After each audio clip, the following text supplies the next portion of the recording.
My name is Tim Karpisek, and first of all, I want to thank you. I want to thank you to take your time in your busy agenda to come here and to listen to us talk about email marketing and proving again that email marketing is still a very relevant channel. It's still a very good channel, and if it performed well, it still is or can be the best channel or the best online channel that there is out there. As said, my name is Tim Karpisek. That's the way you pronounce it, just Karpisek. You don't have to make really weird constructions about it. To give you a small background to who I am, that's a Croatian name. My dad came from Croatia. He went over here to university to study economics. He went at a dorm house where he met my mother. 30 years later, here I am. So that's a really short story of who I am. And my dad has always drilled me that if you want to do marketing, if you want to invest in stuff, you have to get revenue, you have to get things out of it, you have to calculate ROI. And with that thing in mind, I started in email marketing because I truly believe that if you invest extra money in your communications, you have to measure and calculate what you get out of it. So I started working at Email Garage. I'm not going to do a product pitch. Email Garage is a Belgian email agency. If you're interested, come and talk to me after the session.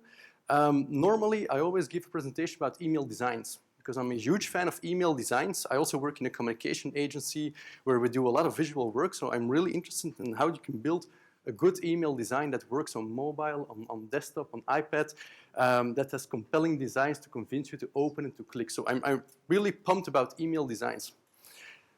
But I changed my story. About 2 months ago, I was in a meeting with a prospect. And for the first time in 5 years, I've been working in email marketing 5 years, for the first time I understood what email marketing is all about. Just one sentence. To give you the context, we were in the meeting and he was pumping me with questions. He was saying, okay, can you do segmentation, personalization? Can you have this feature? Do you have a service for that and that and that? It was about 30 pages thick of requests that he was asking us. And in the middle, I stopped him and I said, okay, are you really going to do everything that you're saying right here? No. We just read on the internet that that is the good way to do email marketing. And then it hit me. And then I understood what email marketing is all about. Email marketing is not about what you can do, because you can do anything. You can fill weeks and weeks in your schedule optimizing email marketing. Email marketing success is what you are effectively executing, what you're effectively doing. And if you're saying, I'm going to do less tactics in email marketing, but I'm going to execute them perfectly, I will promise you will get more of your current results than you're doing right now, instead of saying, I'm going to do a lot, and we'll just see where it takes us. So after a meeting, I started thinking, what are good email marketing tactics? What are email marketing tactics that we can apply on mostly every business? Is B2B, B2C? Which tactics can we use in almost every communication? And I put them in this PowerPoint. Just to let you know, this is the first time I give this presentation. If you see some mistakes or if you think some of my words are complete nonsense, please let me know, then I can make the adaptations. The first email tactic that I think is imperative in every email strategy is testing. It's kind of a no-brainer, but a question to you. Who here looks at every report after every email campaign? Raise your hand. This, to get a view, I see 15% raising their hands. Everybody who here does not have a reporting tool on their email service provider? We all have it, but we're not looking at it. Really simple. Of those 15%, who are doing A/B testing? 3, 4? Who are doing real-time testing? Nobody. I'm not even going to ask who's doing multivariate testing, except Sophie. That's you. I know that's a presentation that she's going to give. Just to make an indication, you can test anything in email marketing, but the success of it is in effectively doing it. And it starts with looking at your reports. You can take it up a notch by simply doing A/B tests. You can take it up another notch by doing real-time A/B test, and you go even further with multivariate testing. Not going into that. Sophie is the next presentation. She's going to talk all about it. But I brought a couple of cases that we did at Email Garage to prove to you that email testing works. And it's not hard. First case I brought you is the case of Honda. There was a lot of cases, so a lot of examples in it. And we set up a collaboration with Honda about the beginning of the year. And they use this as an email service provider, but also for a couple of social campaigns on social media, a couple of landing pages, so we're doing more than that. But the first campaign that we did was an invitation to the entire database, where we had to invite people to come to a trade fair about Honda. So simply said, the success was determined on the amount of opens on the emails. A really simple campaign. And we decided, okay, we're going to do a simple A/B test on the subject line, because success is determined on open rate. If we get a better subject line, more people will open our email. Very simple logic. And we decided to change only one thing. Email communication the same, sender name is all the same, IP, everything is the same. We added just one word in the subject line, and that's invitation. We invite you to our open deurdagen, forget the English term. 11% more people open email because of an invitation. If you want to know the amount of work that cost, that was 10 seconds of work. Copy, paste, type invitation. That's it. That's it. So testing is not hard. It's just about doing it. Second one is Midas. This one goes even further. So we set up the collaboration with Midas. Those are they offer garage services for car maintenance. And the first email that we sent out was, in fact, this email. And it was determined, or it was designed to get people to get a car maintenance for the winter for their car. And the database was really simple. We had an email address, we had a first name, we had a last name, we had a couple of other demographic data. And we had, for some people, the brand of the car they're driving, others don't. And we decided, okay, we're going to do something with that field. And we created emailing, and we said, okay, hey, dear first name, that's how we work. Don't forget to bring in your car for winter maintenance. And the other group, we used that type of field, and we said, hey, dear first name, don't forget to bring in your BMW or your Suzuki or your Audi into a simple maintenance. The results, you can always, can already guess that it worked better, but the results are quite significant. We had 109.8 open rates, almost 50% more open rate, because we just added the brand of their car to a subject line. Really simple. It's adding one simple field to a subject line. I thought that was cool, but what was more cool was the activation. If we didn't use any personalization in the email, 8% of them clicked on a call to action to make an appointment to go to Midas to get their car checked.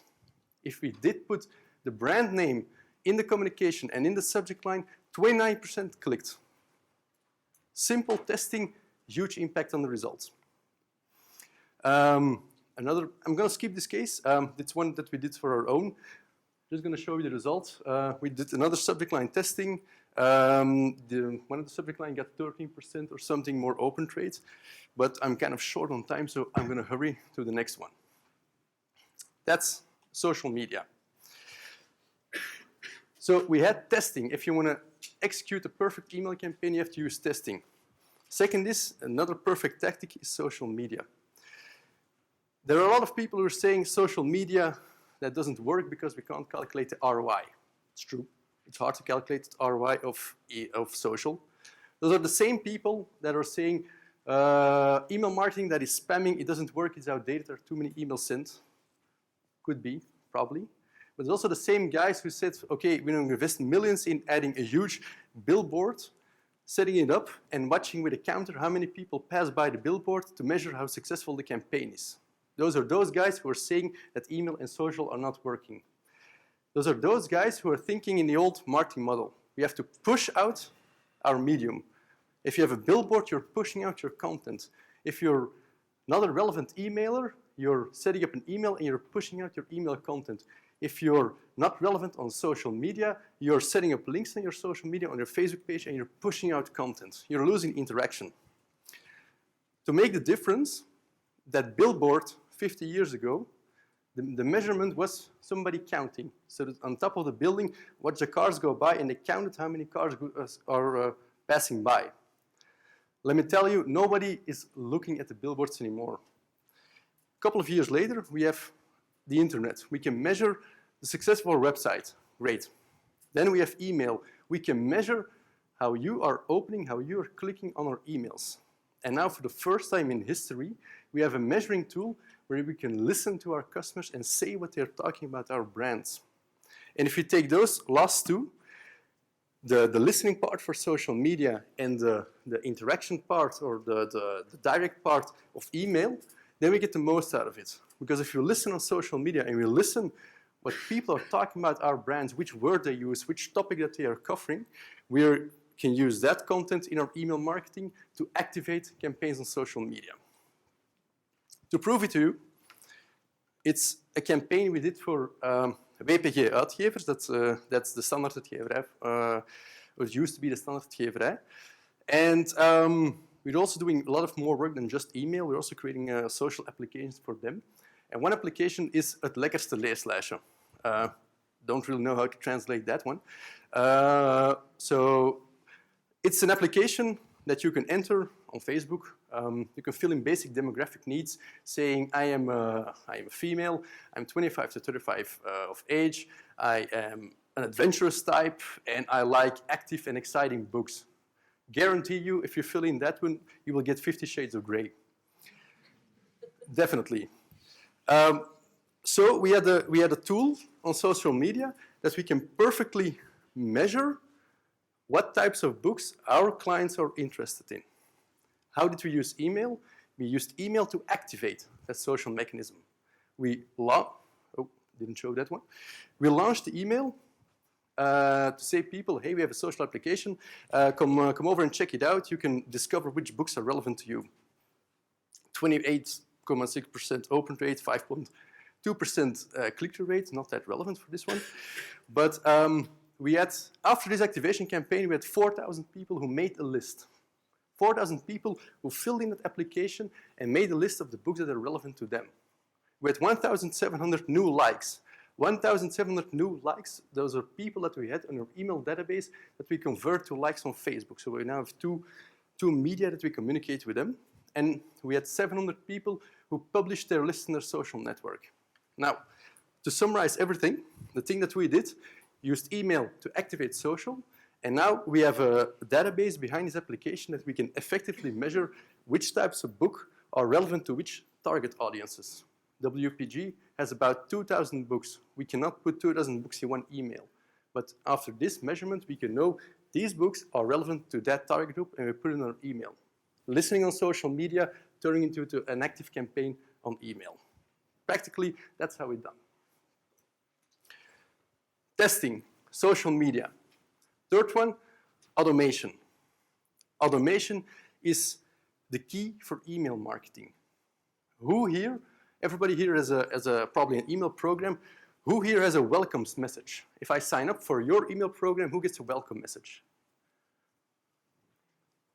I have about 7 people raising their hands. Who here has an ESP that has that feature?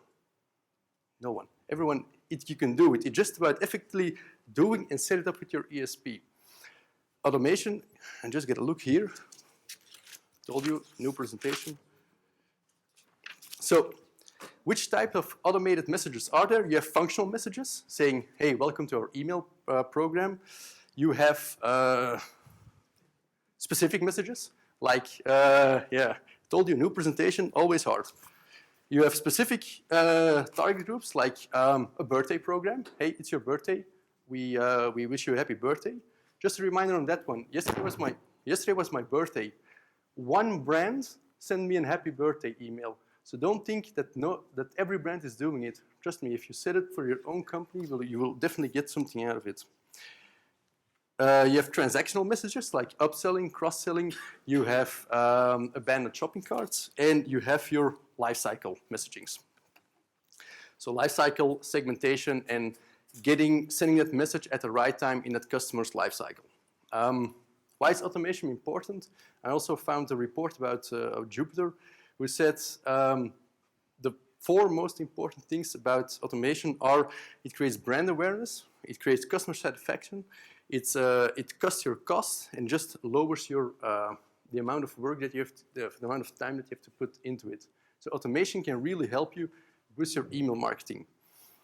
I was talking about WPG just a second ago. This is also something we're doing. Those are the welcomes messages for WPG. Just saying, hey, you subscribe to Suske and Wiske. Happy to see you coming. And below we have 2 other links. You're interested in this type of comics. Why not enter or why not subscribe to the Kiekeboes or Urbanis? Same for thrillers, same for literature. Every time that we send them a welcomes message, we give an opportunity to sign up for something else. 20% of people who receive these messages also sign up for other types of communication. Nutricia Baby. Nutricia Baby is a great case to give you an example about segmentation and lifecycle management. Nutricia has a platform that informs moms or moms-to-be about what they can expect when they're pregnant or they just gave birth. So what you have to do, you have to sign up for the program, you have to fill in your details, and you have to say how long you have been pregnant or how old your child is. Depending on that field, you will get different types of communication. If you fill in, I'm 1 month pregnant, you will probably get a lot of information about how will the pregnancy go, what can you expect, what can you expect during the first months. While you just gave birth, you will get a congratulation email, of course, and you will get more information about what do you have to think about baby food? What type of baby foods are there? When do you have to do it? So really practical emails, and they're all measured and triggered at that right segment, at that right moment in time. So if you think about lifecycle messaging, a practical case about lifecycle messaging. Another case that bol.com, that is something I wish we did, but unfortunately it's not.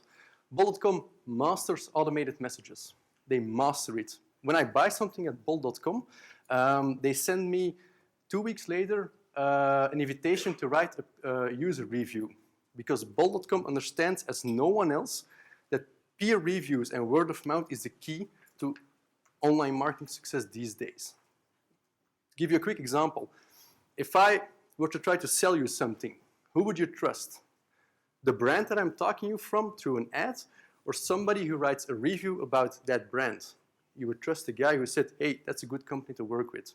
So they know that user reviews and word of mouth is crucial for their business. What do they also do? If you buy something, when I buy Lost the first season, 2 days later I will get Lost season 2 and season 3. Makes sense, of course. There's a series and they just bring relevant content in their emails. The other one is, but I didn't find that one, those are the abandoned shopping carts. If I log on to bol.com, if I start filling in my shopping cart with different types or different products from their website, I abandon the shopping cart, they send me an email saying, hey, we saw that you didn't went to the checkout. Just click here to refill your shopping cart and you can just immediately check out. A real great way to start upselling. So, testing, social media, automation, mobile. Who here does not have a smartphone? Wow. 1. Okay, next year everybody's going to raise their hands. Okay, of all those people who have a smartphone, who doesn't read their emails on their mobile? Who doesn't read? Okay. Let's say about 98% of here reads their emails on their mobile, which means we have a completely other context. When I'm sending you a B2B emailing and I expect you to open it behind your PC while your mind is at work, that's another context. Now, some people are opening their emails when they're drunk at Friday night and they're opening emails. The context is completely different. So you have to know mobile is everywhere. And let me just push through one little thing that email marketers think that is true. It is not true that people save relevant emails and look at them on their PC later. 95% of emails opened are only opened on one device. So don't think my message is important enough, they will look at it later. It is not true.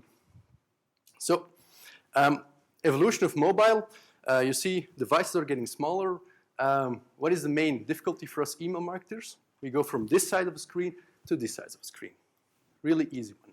So what do you have to do? We have to adapt the visuals and the way that our emails built up. When I have my smartphone at hand, I have big fingers, and I can only slice. So if you send me a text email with all text links in, it's hard for me to push at them. So what you have to do, if you want to be lazy, you can say, here is a view on mobile link. People don't click those links. People expect you from brands to send them a version which they can open immediately on their mobile.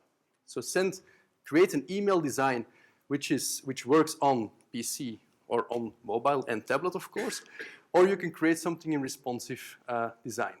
Responsive design is a method of adapting your design according to the size screen that your viewer has. So if you have a small screen, the design will adapt to the smaller screen.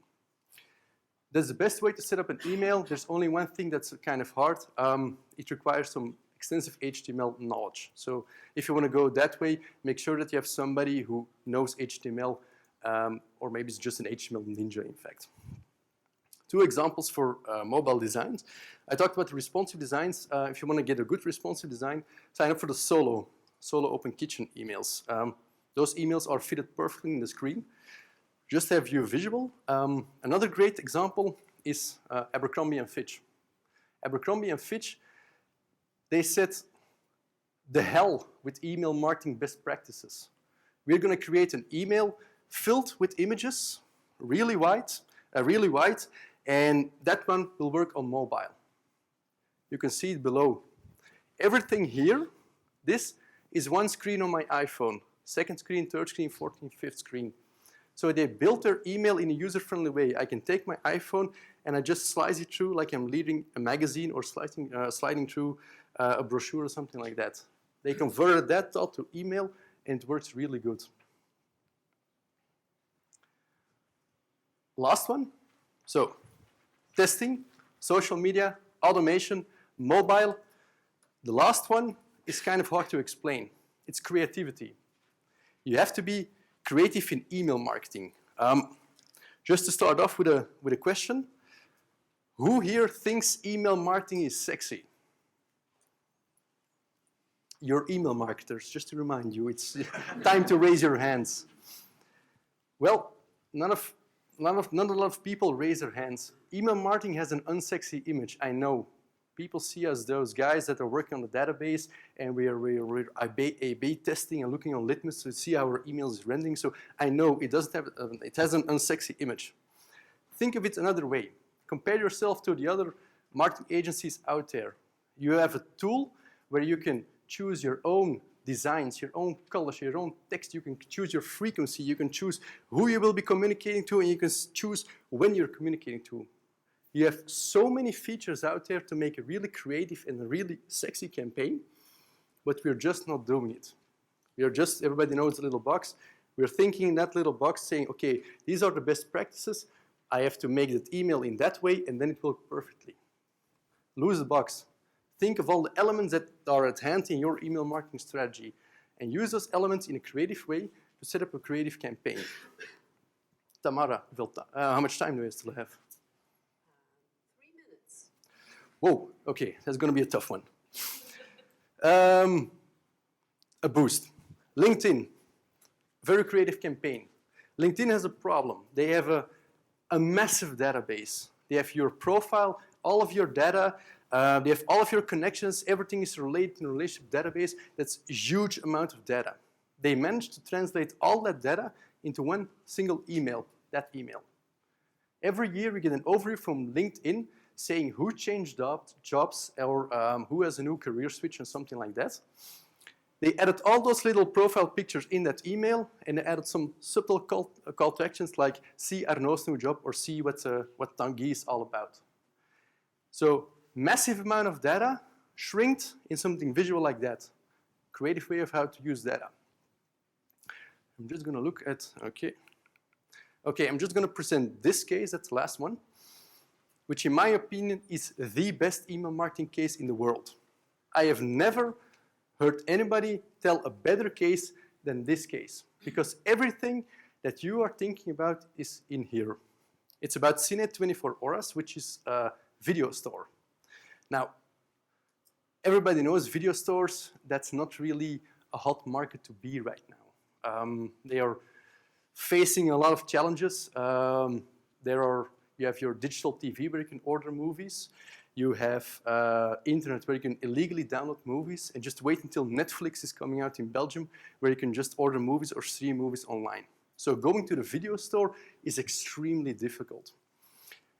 They managed to set up a campaign targeted at the most difficult target group you have.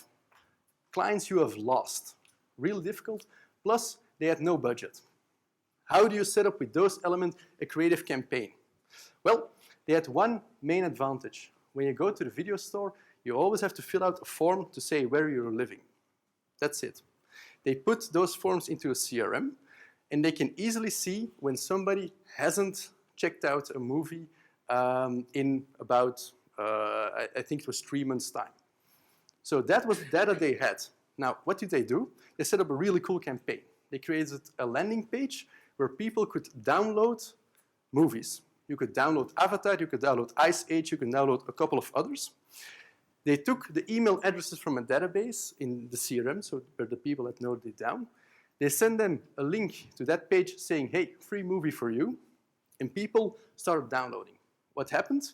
When you clicked the link to the web page and you started downloading a certain movie, the CRM got activated.